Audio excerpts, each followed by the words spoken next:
Good morning. Last ക്ലാസ്സിൽ നമ്മൾ discuss ചെയ്തിട്ടുണ്ടായിരുന്ന കാര്യങ്ങളൊക്കെ നിങ്ങൾക്ക് മനസ്സിലായിട്ടുണ്ടാവും എന്ന് വിചാരിക്കുന്നു. ആറും അതേപോലെ തന്നെ ഡൊമൈനും ടപ്പിളും ആണ് നമ്മൾ ലാസ്റ്റ് വീഡിയോയിൽ ഡിസ്കസ് ചെയ്തിട്ടുണ്ടായിരുന്നത്. ഇന്ന് നമ്മൾ പറയാനായിട്ട് പോണത് കുറച്ചും കൂടെ ഡിഫറെൻ്റ് ആയിട്ടുള്ള ഒരു ടോപ്പിക്കാണ് നമ്മൾ ഇന്ന് ഡിസ്കസ് ചെയ്യുന്നത്. ഫസ്റ്റ് വൺ എന്ന് പറയുന്നത് എൻറ്റിറ്റി ഇൻറ്റഗ്രിറ്റി റൂളാണ്. നമ്മളൊരു എൻറ്റിറ്റീനെ ചൂസ് ചെയ്യുമ്പോഴും അതിലോട്ട് ആട്രിബ്യൂട്ട്സിനെ നമ്മൾ പ്ലേസ് ചെയ്യുമ്പോഴും നമ്മൾ പാലിക്കേണ്ട കുറച്ച് നിബന്ധനകൾ, കുറച്ച് റൂളുകളാണ് നമ്മൾ ഇന്ന് പറയാനായിട്ട് പോണത്. അപ്പോൾ അതിൽ ആദ്യത്തെ ഒരു റൂളായിട്ട് പറയുന്നത് എന്താ വെച്ചാൽ, നമ്മൾ എൻറ്റിറ്റിയിൽ കൊടുക്കുന്ന നിങ്ങളൊരു എൻറ്റിറ്റി സെറ്റിൽ ഒരു എൻറ്റിറ്റി, ഇപ്പോൾ സ്റ്റുഡൻ്റ് എന്ന് പറയുന്ന എൻറ്റിറ്റി ആണെങ്കിൽ അതിന് നമുക്കറിയാം ഒരുപാട് ആട്രിബ്യൂട്ട്സ് ഉണ്ടായിരിക്കും അല്ലേ. Name, roll number, address, place, അങ്ങനെയുള്ള കുറേ ഡീറ്റെയിൽസ് ഉണ്ടായിരിക്കും. അപ്പോൾ അതിൽ ഒരെണ്ണം എന്ത് തന്നെയായാലും പ്രൈമറി കീ വേണം. അതാണ് ഒരു ഇൻറ്റഗ്രിറ്റി റൂൾ എന്ന് പറഞ്ഞിട്ടുണ്ടെങ്കിൽ. മനസ്സിലായില്ലേ? ഒരു എൻറ്റിറ്റിക്ക് കറസ്പോണ്ടിങ് ആയിട്ടുള്ള ആട്രിബ്യൂട്ടുകളിൽ ഒരു ആട്രിബ്യൂട്ട് മസ്റ്റായിട്ട് കീ ആട്രിബ്യൂട്ട് ആയിരിക്കണം. അതായത് പ്രൈമറി കീ ഒരെണ്ണം എന്ത് തന്നെയായാലും ഉണ്ടാവണം. അതൊരു റൂളാണ്. ഇത്തരത്തിലുള്ള റൂളുകളെയാണ് നമ്മൾ ഇൻറ്റഗ്രിറ്റി റൂൾസ് എന്ന് പറയുന്നത്. ഓക്കെ, അപ്പോൾ ആ ഒരു റൂൾസാണ് നമ്മൾ ആദ്യമായിട്ട് പറയാനായിട്ട് പോകുന്നത്. ഇപ്പോൾ ഒരു എക്സാമ്പിൾ ഇവിടെ കാണിച്ചിട്ടുള്ളത് ഒരു സ്റ്റുഡൻറ്റിൻ്റെ ഒരു സ്കീമ ഡയഗ്രം ആണ്. ആ സ്റ്റുഡൻറ്റിന് സ്റ്റുഡൻറ്റ് ID ഉണ്ട്, സ്റ്റുഡൻറ്റ് അവാർഡ് ഉണ്ട്, അതേപോലെ തന്നെ 2 സ്റ്റുഡൻറ്റ് അവാർഡ്സ് 2 ഫീൽഡ് കൊടുത്തിട്ടുണ്ട്. അപ്പോൾ ഇതിൽ നമുക്ക് ഏതിനെ നമുക്ക് പ്രൈമറി കീ ആക്കാനായിട്ട് പറ്റുള്ളൂ? സ്റ്റുഡൻറ്റ് ID പറ്റുള്ളൂ അല്ലേ? കാരണം സ്റ്റുഡൻറ്റ് അവാർഡ്സ് 2 സ്ഥലത്ത് വരുന്നുണ്ട്. അതന്നെ ഒരു മിസ്റ്റേക്കാണ്. അത് മാത്രമല്ല, സ്റ്റുഡൻറ്റ് ID ആണ് ആ ഒരു സ്റ്റുഡൻറ്റിനെ നമുക്ക് യുണീക്കായിട്ട് ഐഡൻറ്റിഫൈ ചെയ്യാൻ വേണ്ടിയിട്ട് നമ്മൾ ഉപയോഗിക്കുന്നത് അല്ലേ. അത് മാത്രം കിട്ടിക്കഴിഞ്ഞാൽ ആ സ്റ്റുഡൻറ്റിൻ്റെ എല്ലാ ഡീറ്റെയിൽസും നമുക്ക് കിട്ടും. സോ അത്തരത്തിൽ ഒരെണ്ണം, ഒരു യുണീക്ക് ഐഡൻറ്റിഫയർ എല്ലാ എൻറ്റിറ്റി സെറ്റിലും ഉണ്ടായിരിക്കണം എന്നാണ് പറയുന്നത് ഇൻറ്റഗ്രിറ്റി റൂളിൽ കേട്ടോ. ഇപ്പോൾ ഈ ഒരു എക്സാമ്പിൾ നമ്മൾ പറയുകയാണെങ്കിൽ സ്റ്റുഡൻറ്റ് ID ആയിരിക്കും അവിടെ എന്തായിട്ട് ആക്ട് ചെയ്യുന്നത്? പ്രൈമറി കീ ആയിട്ട് ആക്ട് ചെയ്യുന്നത്. ഇനി ബാക്കിയുള്ള റൂൾസ് എന്തൊക്കെയാണെന്നാണ് പറയുന്നത്. Make sure that each tuple in A table is unique. നമ്മുടെ ടേബിളിലുള്ള ഓരോ ടപ്പിളും, വിച്ച് മീൻസ് ഓരോ റോയും യുണീക്ക് ആയിരിക്കണം. അതായത് ഒരേപോലെ ഒന്നിൽ കൂടുതൽ റോസ് വരാനായിട്ട് പാടില്ല. അതാണ് ഒന്നാമത്തെ കാര്യം. അതേപോലെ തന്നെ every table must have a primary key. ഓരോ ടേബിളിലും ഒരു പ്രൈമറി കീ എങ്കിലും മിനിമം ഉണ്ടായിരിക്കണം.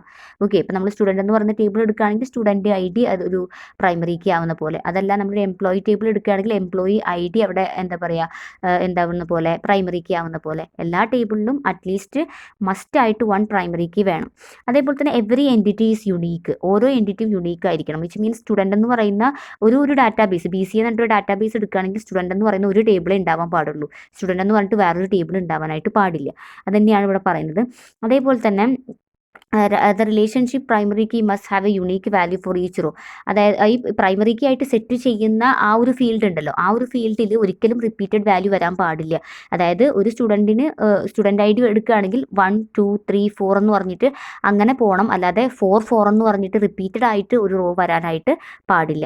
Okay, then primary key cannot have a null value. ഒരിക്കലും primary key null value, primary കീൻ്റെ ഉള്ളിൽ എന്ത് തന്നെയായാലും എന്തെങ്കിലും ഒരു വാല്യൂ വേണം. ഒരിക്കലും നൾ എന്ന് വെച്ചാൽ ഒരു വാല്യൂ ഇല്ലാത്ത അവസ്ഥ ഉണ്ടല്ലോ, അങ്ങനെ ഉണ്ടാവാനായിട്ട് പാടില്ല. എന്ത് തന്നെയായാലും ഒരു വാല്യൂ അതിൻ്റെ ഉള്ളിൽ മസ്റ്റായിട്ട് വേണം. ഓക്കെ, അപ്പോൾ ഫോർ എക്സാമ്പിൾ എംപ്ലോയി ID ഒരു പ്രൈമറി കീ ആണെങ്കിൽ അതിലെന്തെല്ലായാലും ആ ഒരു എംപ്ലോയിൻ്റെ ID കോഡ് വേണം. EMP101 അല്ലെങ്കിൽ EMP102 എന്നൊക്കെ പറഞ്ഞിട്ടുള്ള എംപ്ലോയി ID വേണം. അതൊരിക്കലും നള്ളാവാനായിട്ട് പാടില്ല. അപ്പോൾ ഇത്രയുമാണ് ഒരു ഇൻറ്റഗ്രിറ്റി റൂൾസിൽ പറയുന്നത്. അതായത് പ്രൈമറി കീ ഉണ്ടായിരിക്കണം, വാല്യൂസ് ടേബിളിൽ യുണീക്ക് ആയിരിക്കണം, അതേപോലെ തന്നെ നള്ളാവാൻ പാടില്ല നമ്മുടെ പ്രൈമറി കീയിലുള്ള വാല്യൂ, അതേപോലെ തന്നെ പ്രൈമറി കീ യുണീക്ക് ആയിരിക്കണം. ഓക്കെ, മറ്റൊന്ന് അതായത് റിപ്പീറ്റഡ് വാല്യൂസ് അതിൽ വരാനായിട്ട് പാടില്ല. ഇതൊക്കെയാണ് നമ്മുടെ റൂൾസ് എന്ന് പറയുന്നത്. ഇനി നമ്മൾ പറയാനായിട്ട് പോണത്, അപ്പോൾ നമ്മൾ ഇൻറ്റഗ്രിറ്റി റൂൾസ് കഴിഞ്ഞു കേട്ടോ. ഇനി നമ്മൾ വേറൊരു ടോപ്പിക്കാണ് നമ്മൾ പറയുന്നത്. അതുമായിട്ട് യാതൊരുവിധ ബന്ധവുമില്ല. That is relational algebra in DBMS. Relational algebra in DBMS. അപ്പോൾ നിങ്ങൾ ഓൾറെഡി റിലേഷണൽ ഓൾജിബ്രക്ക് നിങ്ങൾ പഠിച്ചിട്ടുണ്ട് അല്ലേ. ഇതിലിപ്പോൾ ഡിസ്ക്രീറ്റിലൊക്കെ ആയിക്കഴിഞ്ഞാലും നിങ്ങൾ റിലേഷണൽ ഓൾജിബ്ര ഒക്കെ പഠിച്ചിട്ടുണ്ട്. യൂണിയൻ, ഇൻ്റർസെക്ഷൻ എന്നൊക്കെ പറഞ്ഞിട്ട് പഠിച്ചിട്ടില്ലേ. അതേ സംഭവം തന്നെയാണ് നമ്മൾ, പക്ഷേ അത് ഡാറ്റാ ബേസിൽ നമ്മൾ എങ്ങനെ ഉപയോഗിക്കുന്നു എന്നാണ് നമ്മൾ പറയാനായിട്ട് പോണത്. അപ്പോൾ ഈ ഒരു റിലേഷണൽ ഓൾജിബ്ര മെയിനായിട്ട് നമ്മൾ ഡാറ്റാബേസിൽ ഉപയോഗിക്കുന്നത് കൊറീസിൻ്റെ കൂടെയാണ്. ഞാൻ നിങ്ങളോട് പറഞ്ഞിട്ടുണ്ടായിരുന്നു, നമുക്ക് 3ഉം 4ഉം മൊഡ്യൂൾ എന്ന് പറയുന്നതൊക്കെ ഫുള്ള് കംപ്ലീറ്റ് കൊറിയാണ്. അതായത് നമ്മൾ എങ്ങനെ ഡാറ്റാബേസുമായിട്ട് ആസ് എ പ്രോഗ്രാമർ കമ്മ്യൂണിക്കേറ്റ് ചെയ്യുന്നു, അതിനുവേണ്ടി ഉപയോഗിക്കുന്ന പ്രോഗ്രാമിംഗ് ലാംഗ്വേജസിനെയാണ് നമ്മൾ കൊറി എന്ന് പറയുന്നത്. അപ്പോൾ ആ ഒരു കൊറിയിലാണ് നമ്മളിവിടെ റിലേഷണൽ ഓൾജിബ്ര എങ്ങനെയൊക്കെ നമുക്ക് ആ ഒരു കൊറീസിൽ അപ്ലൈ ചെയ്യാം എന്നാണ് നമ്മൾ മെയിനായിട്ട് പറയുന്നത് കേട്ടോ. അപ്പോൾ അത്തരത്തിലുള്ള റിലേഷണൽ ഓൾജിബ്ര DBMSൽ അവൈലബിൾ ആയിട്ടുള്ള 3 മെയിൻ സെക്ഷൻസ് ആയിട്ടാണ് പറയുന്നത്. ഒന്ന് യൂണറി റിലേഷണൽ ഓപ്പറേറ്റർ, രണ്ടാമത്തത് relational algebra operation from set theory, മൂന്നാമത്തത് ബൈനറി റിലേഷണൽ ഓപ്പറേറ്റർ. അപ്പോൾ ആദ്യം ഇന്ന് ഞാൻ നിങ്ങൾക്ക് ഈ ഫസ്റ്റത്തെ കാറ്റഗറി ആയിട്ടുള്ള യൂണറി റിലേഷണൽ ഓപ്പറേഷൻസിലുള്ള സെലക്റ്റും പ്രോജക്റ്റും റീനെയും ഇങ്ങനെയുള്ള 3 എന്താ പറയുക യൂണറി ഓപ്പറേഷൻസ് ആണ് നമ്മൾ ഇന്ന് ഡിസ്കസ് ചെയ്യാനായിട്ട് പോണത്.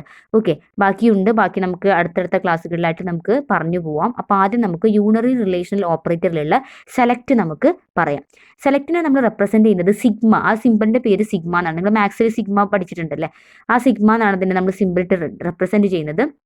ഈ ഒരു സെലക്ട് എന്ന് പറയുന്ന ഈ ഒരു കമൻറ്റ് കൊണ്ട് ഉദ്ദേശിക്കുന്നത് നമ്മുടെ ഡാറ്റാബേസിലുള്ള നമ്മുടെ ടേബിളിലുള്ള വാല്യൂസിനെ മുഴുവൻ ഫെച്ച് ചെയ്യുക അല്ലെങ്കിൽ വിഡ്രോ ചെയ്യിക്കാൻ വേണ്ടിയിട്ടാണ് നമ്മൾ സെലക്ട് എന്ന് പറയുന്ന ഈ ഒരു കമൻറ്റ് നമ്മൾ ഉപയോഗിക്കുന്നത്. സിഗ്മ എന്ന് പറയുന്ന നൊട്ടേഷനോട് കൂടെയാണ് നമ്മളിതിനെ റെപ്രസെൻറ്റ് ചെയ്യുന്നത്.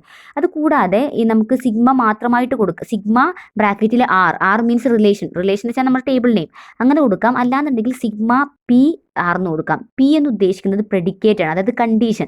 നമ്മൾ പെർട്ടിക്കുലർ കണ്ടീഷൻ വെച്ചിട്ടാണ് നമ്മൾ ഡാറ്റ വാല്യൂസിന് വിഡ്രോ ചെയ്യുന്നതെങ്കിൽ ആ കണ്ടീഷനാണ് ആ പി കൊണ്ട് ഉദ്ദേശിക്കുന്നത്. ആർ മീൻസ് നമ്മുടെ റിലേഷൻ, നമ്മുടെ ടേബിളിൻ്റെ പേരാണ്. അപ്പോൾ ഇത്രയും ആണ് നമ്മൾ സെലക്റ്റിൽ നമ്മൾ ശ്രദ്ധിക്കേണ്ട കാര്യം. അപ്പോൾ സെലക്റ്റിനെ നമ്മൾ സിഗ്മ വെച്ച് റെപ്രസെൻറ്റ് ചെയ്യുന്നു, ടേബിളിനെ നമ്മൾ ആർ എന്ന് റെപ്രസെൻറ്റ് ചെയ്യുന്നു. അതേപോലെ തന്നെ കണ്ടീഷൻസ് കൊടുക്കുന്നുണ്ടെങ്കിൽ അതിനെ നമ്മൾ പി എന്ന് പ്രെഡിക്കേറ്റ് എന്ന് നമ്മൾ റെപ്രസെൻറ്റ് ചെയ്യുന്നു. ഫോർ എക്സാമ്പിൾ ഇവിടെ നോക്കൂ, sigma topic is equal to database. ആ ടോപ്പിക് ഈക്വൽ ടു ഡാറ്റാബേസ് എന്ന് പറയുന്നതാണ് നമ്മുടെ പ്രെഡിക്കേറ്റ്, അതായത് കണ്ടീഷൻ. ബ്രാക്കറ്റിൽ ട്യൂട്ടോറിയൽസ്, അപ്പോൾ നമ്മുടെ ടേബിളിൻ്റെ പേരാണ് ബ്രാക്കറ്റിൽ കൊടുത്തിട്ടുള്ള ട്യൂട്ടോറിയൽസ്. അപ്പോൾ ട്യൂട്ടോറിയൽസ് എന്ന് പറയുന്ന ടേബിളിലുള്ള ടോപ്പിക്ക് ഡാറ്റാബേസ് ആയിട്ടുള്ള എല്ലാ ഡാറ്റ വാല്യൂസിനെയാണ് നമ്മൾ എടുക്കുന്നത്, വിഡ്രോ ചെയ്ത് നമുക്ക് റിസൾട്ടായിട്ട് കിട്ടുന്നത്. അതാണ് കേട്ടോ. അപ്പോൾ ടോപ്പിക് ഈക്വൽ ടു ഡാറ്റാബേസ് എന്ന് പറഞ്ഞാൽ ഡാറ്റാബേസ് എന്ന് പറയുന്ന ടോപ്പിക്ക് വന്നിട്ടുള്ള റോ ഏതാണോ അല്ലെങ്കിൽ ഒന്നിലധികം റോസ് വന്നിട്ടുണ്ടെങ്കിൽ അത് മുഴുവൻ നമുക്ക് വിഡ്രോ ചെയ്ത് തരാം ഫ്രം ദ ടേബിൾ ട്യൂട്ടോറിയൽസ് എന്ന് പറയുന്ന ടേബിളിൽ. രണ്ടാമത്തെ എക്സാമ്പിളിൽ sigma topic equal to database and other equal to Guru. രണ്ട് നെസ്റ്റഡ് കണ്ടീഷനാണ്, അതായത് ടോപ്പിക് ഡാറ്റാബേസും ആവണം, ഓദർ എന്ന് പറയുന്ന ആ ഒരു ഫീൽഡിൽ എന്തും വരണം, ഗുരു 99 വരണം. അങ്ങനെയുള്ള ട്യൂട്ടോറിയൽസിലുള്ള റോസിനെയാണ് രണ്ടാമത്തെ കുറി നമുക്ക് റിസൾട്ടായിട്ട് കാണിച്ചു തരുന്നുണ്ടായിരിക്കുക. 2 കണ്ടീഷൻ വന്നോടെ, sigma topic equal to database and other equal to Guru 99. 2 കണ്ടീഷനും ഓക്കെ ആയാൽ മാത്രമായിട്ടുള്ള റോസിനെ മാത്രമേ അതെന്ത് ചെയ്യുള്ളൂ, വിഡ്രോ ചെയ്യുള്ളൂ. ഇപ്പോൾ ടോപ്പിക് ഈക്വൽ ടു ഡാറ്റാബേസ് വന്നിട്ടുണ്ട്, ഓദർ വേറെ ഒരാളാണെങ്കിൽ ആ റോ നമ്മുടെ റിസൾട്ടിൽ വരില്ല. 2 കണ്ടീഷനും ഓക്കെ ആവണം.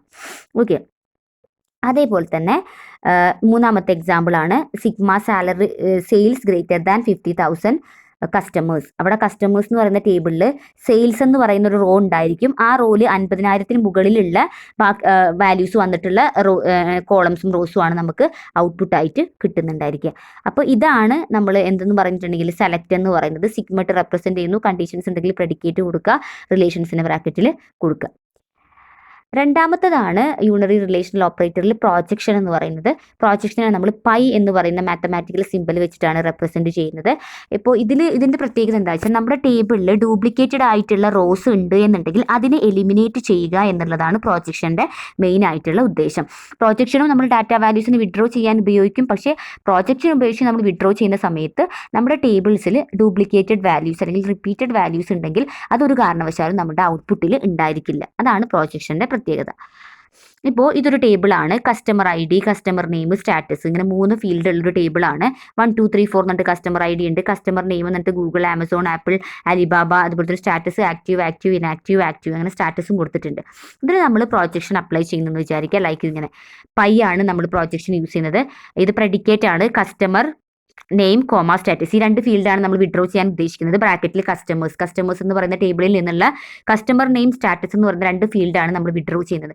വിഡ്രോ ചെയ്യുന്ന സമയത്ത് നമുക്ക് കിട്ടുന്ന ഔട്ട്പുട്ട് ഇത് തന്നെയാണ്, സെയിം തന്നെയാണ്. നമുക്ക് കസ്റ്റമർ ഐ ഡി ഒഴിച്ച് ബാക്കി 2 കിട്ടും. മറ്റേത് നമുക്ക് റിപ്പീറ്റേഷൻ ഉണ്ടായിരുന്നില്ല അല്ലേ, കാരണം ഒക്കത്തിനും ഇപ്പോൾ ഇവിടെ ആക്റ്റീവ് ആണെങ്കിൽ ഇവിടെ അലിബാബയാണ് ആക്റ്റീവ്, ആമസോൺ ആണ് ആക്റ്റീവ്, ഗൂഗിൾ ആണ് ആക്റ്റീവ്. അവരുടെ കസ്റ്റമർ നെയിം ഡിഫറെൻ്റ് ആണ്. അതെല്ലാം ഈ ഒരു ടേബിളിൽ ആലിബാബ ആക്റ്റീവ് 2 പ്രാവശ്യം വരികയാണെങ്കിൽ നമ്മൾ ഇങ്ങനെ ഒരു കൊറി കൊടുക്കുകയാണെങ്കിൽ നമുക്ക് റിസൾട്ടിൽ എത്ര ഉണ്ടാവുള്ളൂ, ഒരു ആലിബാബ ആക്റ്റീവ് എന്നേ കാണിക്കുള്ളൂ. മറ്റേതന്നെ എന്ത് ചെയ്യും, ഓട്ടോമാറ്റിക്കലി അതിൽ നിന്ന് എന്ത് ചെയ്യും, ഡ്യൂപ്ലിക്കേറ്റിനെ റിമൂവ് ചെയ്ത് കളയും. ഇപ്പോൾ ഇതിൽ ഡ്യൂപ്ലിക്കേറ്റഡ് ഇല്ലാത്തത് കൊണ്ട് നമ്മൾ കൊടുത്ത അതേ വാല്യൂസ് നമുക്ക് അതേപോലെ കിട്ടിയിട്ടുണ്ട്. ഓക്കെ, അപ്പോൾ അതാണ് പ്രൊജക്ഷൻ എന്ന് പറഞ്ഞാൽ. അടുത്തതാണ് റീനെയിം എന്ന് പറഞ്ഞിട്ടുണ്ടെങ്കിൽ. അപ്പോൾ റീനെയിമിനെ നമ്മളൊരു ജസ്റ്റ് ഇതാണ്ട് ആ ഒരു സിമ്പിൾ ഒരു പി പോലെ, ഒരു സ്മോൾ ലെറ്റർ പി പോലെയാണ് റെപ്രസെൻറ്റ് ചെയ്യുന്നത്. റീനെയിം നമുക്കറിയാമല്ലോ, നമ്മളുടെ ആട്രിബ്യൂട്ട് ഉണ്ടല്ലോ, കോളം നെയിംസ്, അതിനെ നമുക്ക് റീനെയിം ചെയ്യിക്കാൻ, നമുക്ക് പേര് മാറ്റി കൊടുക്കണം എന്നുണ്ടെങ്കിൽ അതിന് വേണ്ടിയിട്ടാണ് നമ്മൾ റീനെയിം യൂസ് ചെയ്യുന്നത്. അപ്പോൾ റീനെയിം നമ്മളിപ്പോൾ ഒരു എക്സാമ്പിൾ ഇതാ പി കൊടുത്തിട്ട് ബ്രാക്കറ്റിൽ A/B എന്ന് കൊടുത്തിട്ടുണ്ട്. 6 റിലേഷൻ്റെ പേരാണ്. അപ്പോൾ ആ ഒരു റിലേഷനിൽ ആട്രിബ്യൂട്ട് ബി എന്നെ എ വെച്ച് നമ്മൾ എന്ത് ചെയ്യുന്നു, റീപ്ലേസ് ചെയ്യുന്നു. ആ എയും ബിയും എന്നൊക്കെ ഉള്ളത് ആട്രിബ്യൂട്ടിൻ്റെ പേരുകളാണ്. അപ്പോൾ ഏതാണോ മാറ്റേണ്ടത് അത് നിങ്ങൾ താഴെ എഴുതി കൊടുക്കുക. എന്ത് വെച്ചിട്ടാണോ മാറ്റേണ്ടത് അത് നിങ്ങൾ മുകളിലും എഴുതി കൊടുക്കുക.